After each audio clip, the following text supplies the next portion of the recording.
Hey, I'm Andrew Joseph Keith. I'm an artist and sculptor, and in this video I wanted to walk you guys through my at-home studio space and to talk about some of the equipment I use, the studio itself, what I've done to film my videos, and then also just work on my sculpture projects. So if you're interested in that kind of thing, that's what we'll be going over, and let's get into it.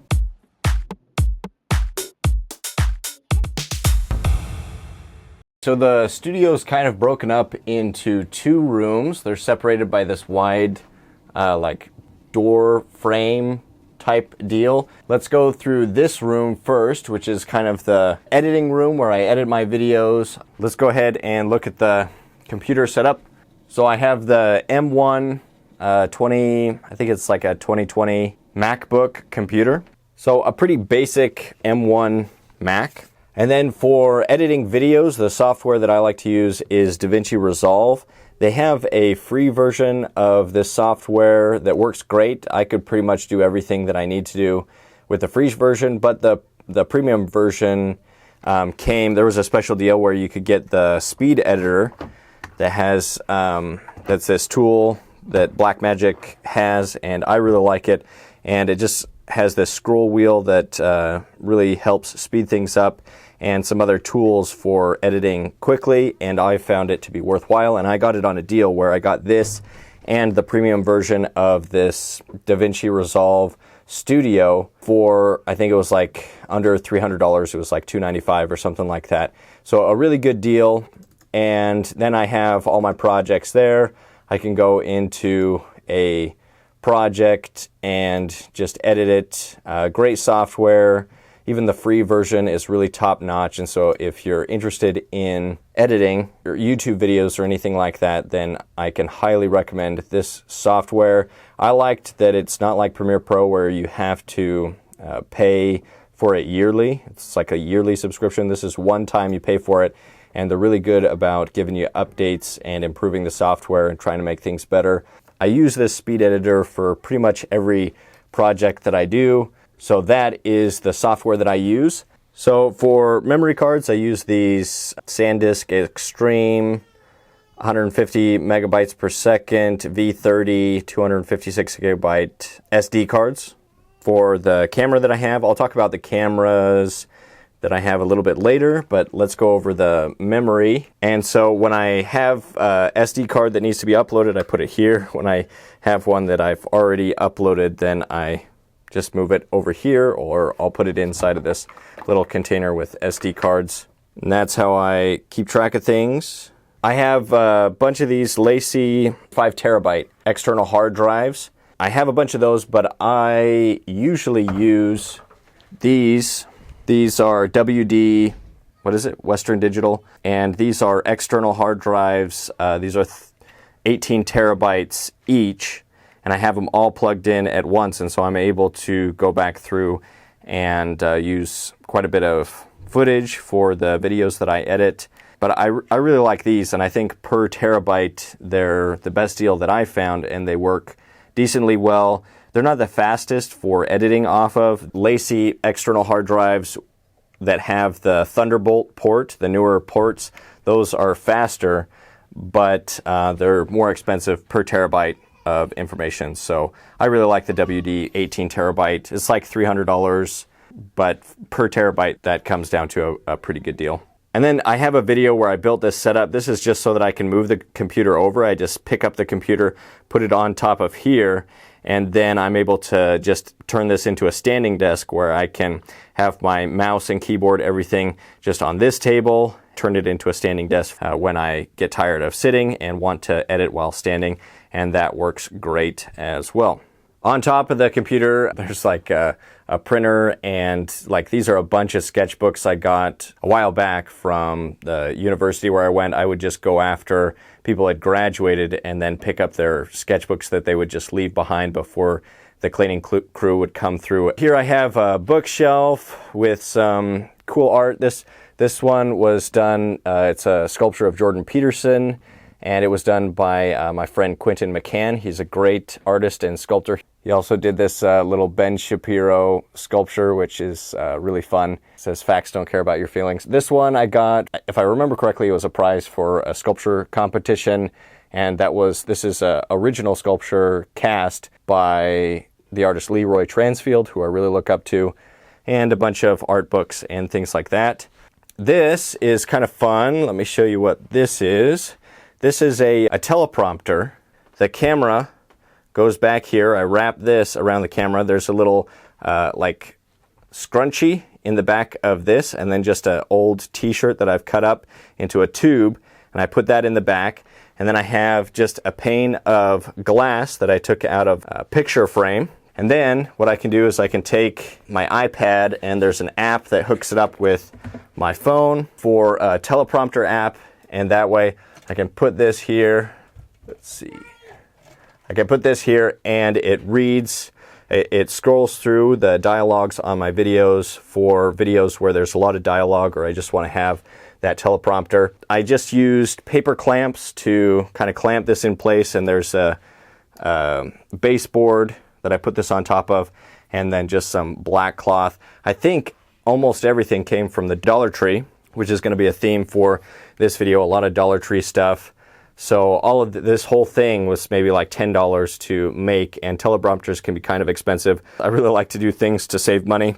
Dollar Tree is definitely my friend, and I've used a bunch of their stuff. Creative way to make your own teleprompter. So that's pretty much this room. Let's see, there's also this shelf back here where I just have a bunch of artwork, my past art, and then some camera gear. So let's go ahead and talk about that.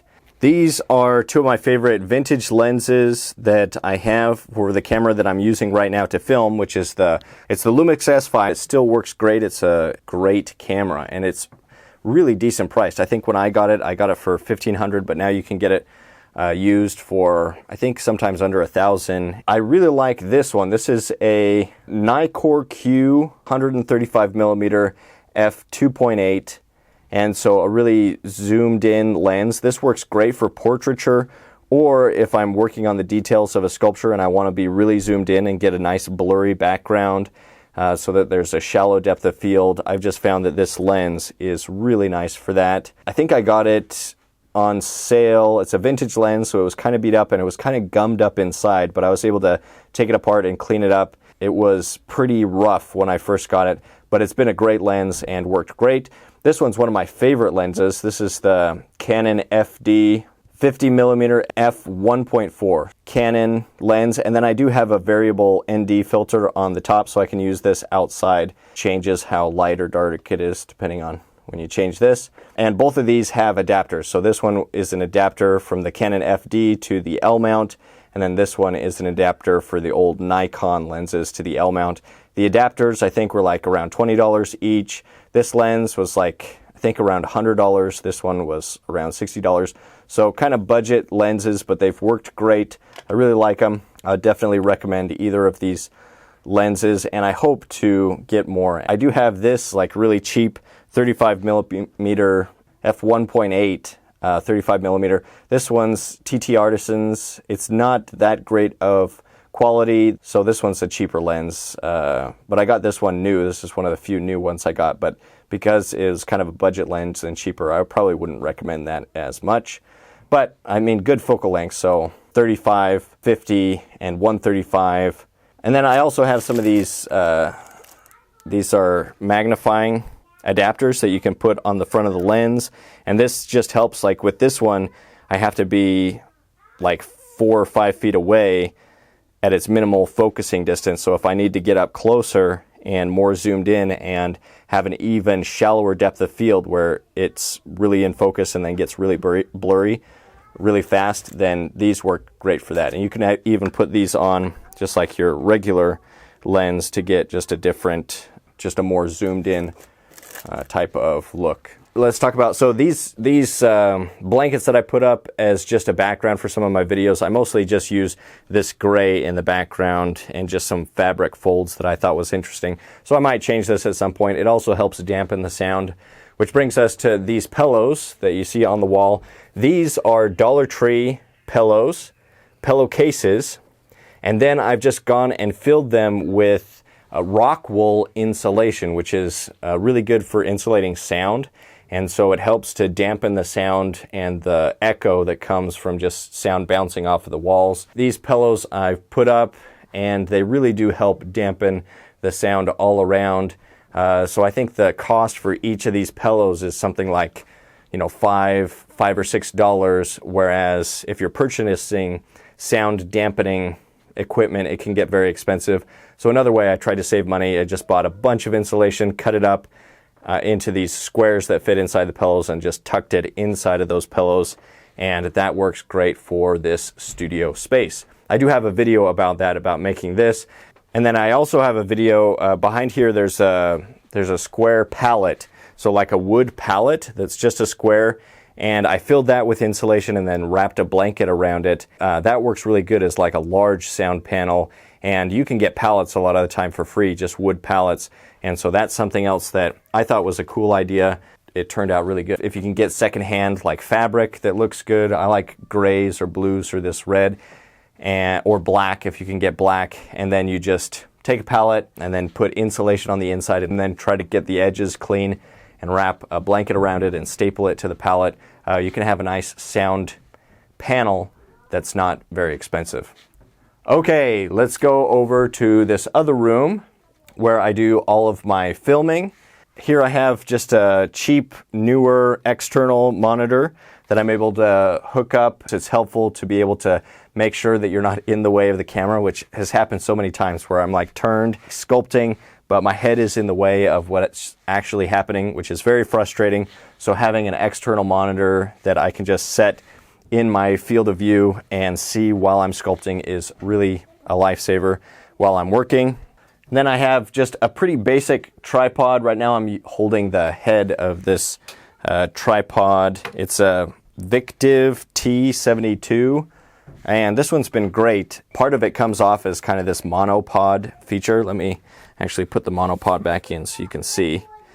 And I'll take this off and show you guys what that looks like. And then on top of this, I've actually clipped these, it's like an adapter so that all of my tripods have the same base, and I can take my camera off of this one and put it on the other one, or take that camera and move it to this one, and they all have the same fitting that goes on here. And that's helpful for this camera I bring out for the stone sculpting. This is a G85, a Lumix G85, well-built camera, cheaper than the one that I am filming with right now. With the stone dust and everything, it gets pretty questionable conditions, so I don't want to ruin my good camera. So I take this one outside in my garage where I do my stone carving, and we'll get to that a little bit later in this video. As far as the lighting setup, I have these big soft boxes. I've purchased 4 of these, and I'll try to have links in the description of either Amazon links or eBay. Some of those might be affiliate links, which helps me out if you use those.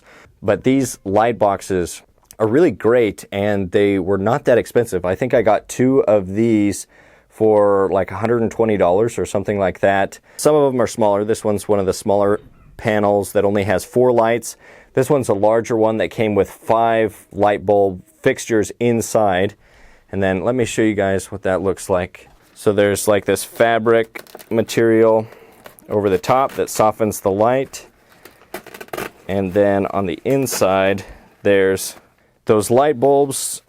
This one has 4 fixtures, but this other one has 5, and it's a little bit more square. I like those a little bit better. They were a little bit more expensive, but only like, I think it was like it might have even been $100 for the light boxes and the light bulbs.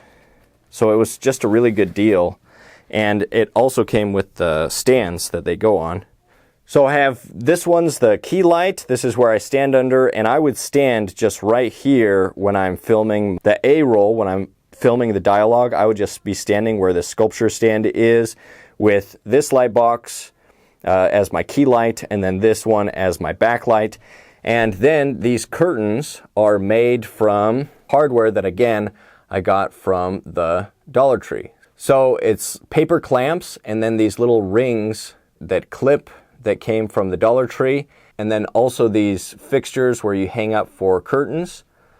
a bunch of those, and some pipes that I got that I already had. Pipe can be kind of expensive though, so if you can use just regular curtain rods, that'll probably be cheaper. But I had these pipes around and that's what I used them for. The black sheets I got at Walmart. I think it was $20 for like king size sheets. And then some of them I got at secondhand stores. If you can go, if there's a place that does secondhand, like thrift stores, if you can find a place that has sheets, and I always get the black sheets whenever I see sheets.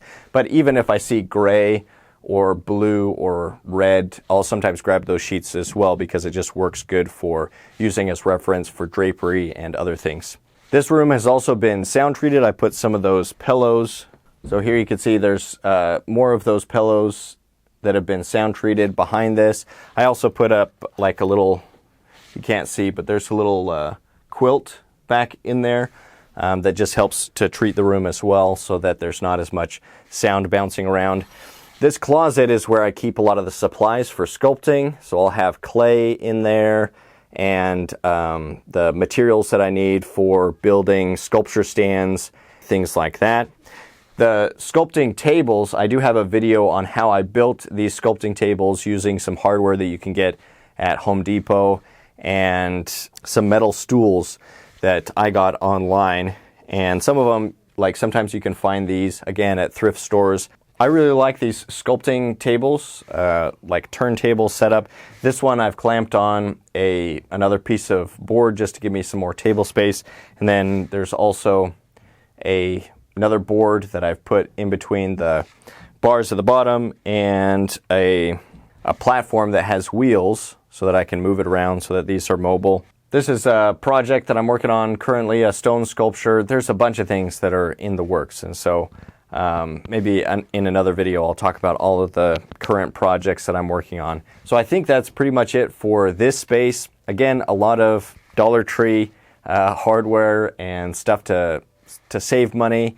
Budget lighting. Lighting makes a huge difference in videos. And then the software I use, everything I've tried to get the best bang for buck equipment. So that's pretty much this indoor studio space. These two rooms, editing room and filming for the actual footage. Usually when I'm doing the dialogue, the camera's somewhere around here and then like more zoomed in to wherever I am working. So now let's go ahead and go out to the garage where I do the stone sculpting, and I'll talk a little bit about the tools that I use for that. How you guys doing? Gonna go out to the other studio. So this is my garage studio space. There was quite a few outbuildings on the property that we purchased. There's like some barns. You can see a barn way back there. Let's see. You can see a barn back there, and there's some other cool buildings.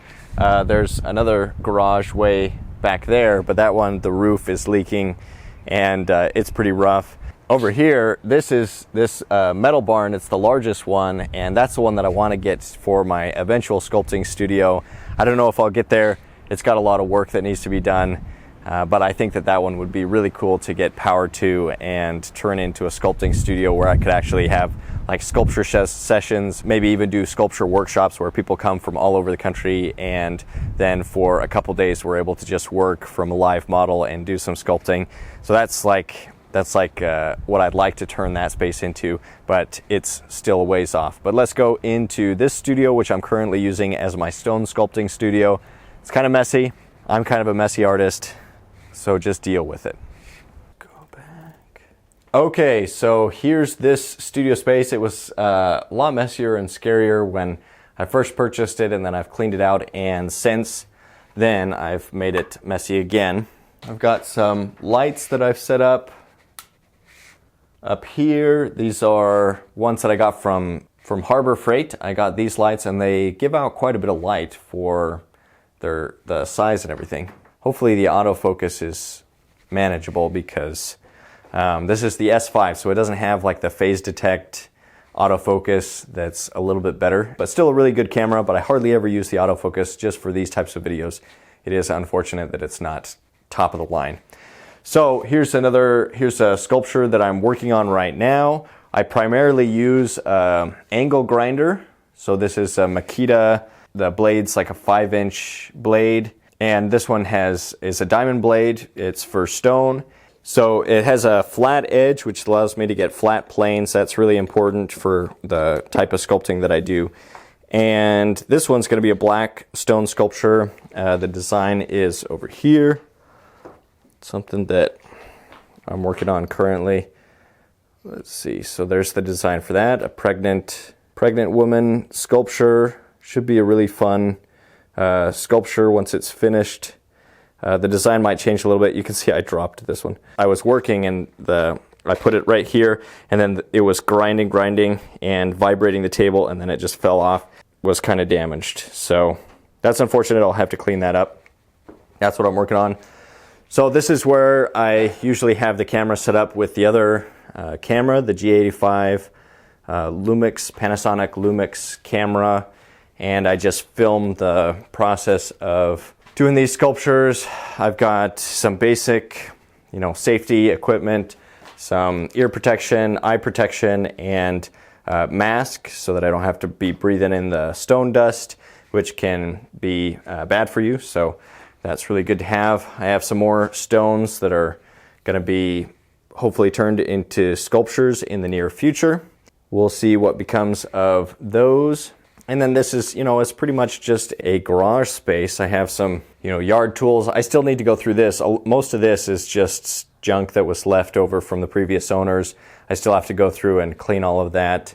Another tool that I was using a lot for the other sculpture is just a drill. And then it's got these burrs that are for, I think these are for metal, but they work great on stone as well. And so for getting into different areas, this can be a helpful tool as well. Then using lots of files and rasps and things like that to shape the stone.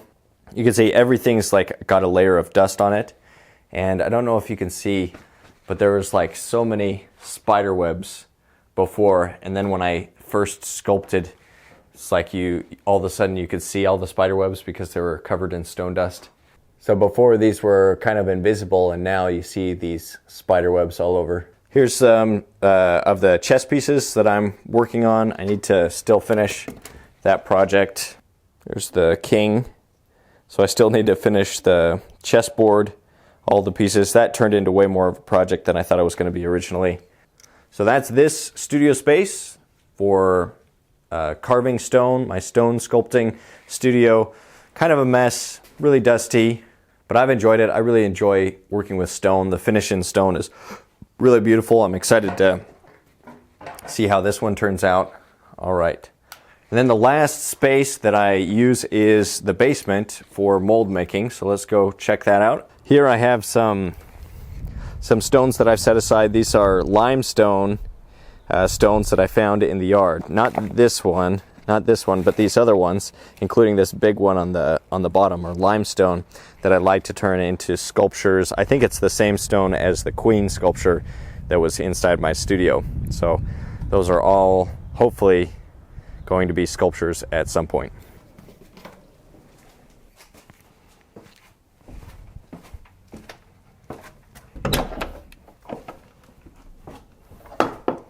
So here in the basement, I've got, some storage.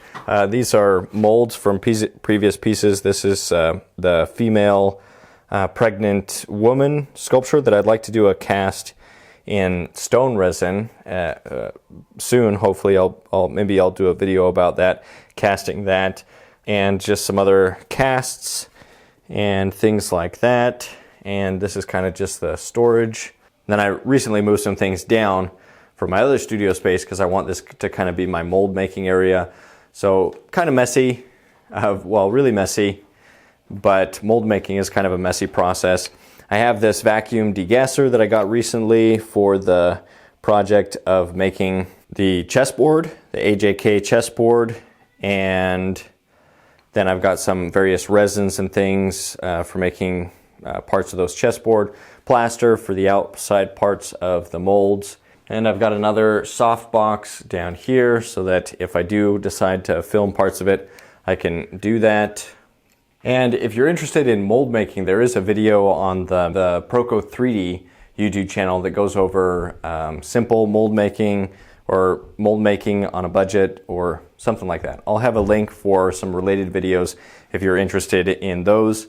So I've kind of taken over quite a lot of areas in the house just because I do work from home, which I think is a great thing. I've really been grateful to be able to work from home and be so close to the family, you know, have meals with the family every day and be able to see my kids so much, and that's been grateful, though it does make the work-life balance a little tricky because sometimes I'm, you know, working all day, or it's kind of hard to turn things off sometimes, but there definitely are benefits of working from home. Oh, one thing that I forgot to mention is the sound. So you can probably hear that the sound in the basement is quite a bit different from the studio upstairs. And so that's what sound treatment does, even though I'm wearing the same lavalier microphone. You know, it makes quite a bit of difference whether the room has been sound treated or not. And this microphone that I'm using is just a cheap Boya, B-O-Y-A, 10-foot lavalier microphone that I've plugged directly into the camera. And this is the one that I use for all of the sculpting videos that I do. Definitely better than the audio straight out of camera, or if you have no microphone. Okay, so here you can hear the sound difference between this studio space that's been sound treated and the basement. So the main takeaway from this video is that you don't need a lot of money to get started, whether you're doing YouTube or doing sculpting.